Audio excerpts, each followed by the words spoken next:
desires and dreams. You come out, you hear a lot of controversy going on right now about rap.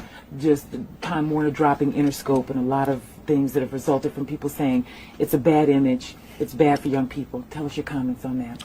I've said so many comments on this, but basically it's a hypocritical view, because what you're saying is it's okay for us to live in the dirt, in the gutter, in less than human conditions, but it's not okay for us to tell people that we're living in these conditions. Everything was cool, you know. The ghetto was okay. It was habitable until we started talking about exactly what were the repercussions of living this type of lifestyle. What happens when you live in this kind of environment? What type of person it changes you into?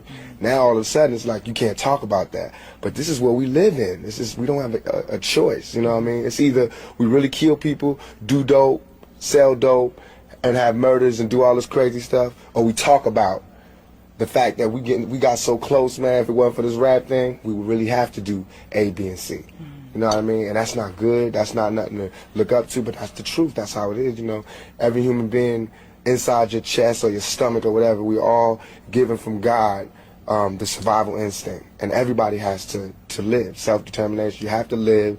You have to be able to live and survive and live like a human being, not like an animal. So whatever it takes to live like that is what happens, whateve it takes. If you put Bob Dole in those conditions, he would do the same thing. So would C. Dolores Tucker. If she wasn't so rich, she didn't have the pearls, and she didn't have the NAACP backing her up, and all these conventions and coalitions backing up, and she was by herself, and she was on welfare, she would love our music, because she would know what this music breeds. She would know where we from, what we talking about.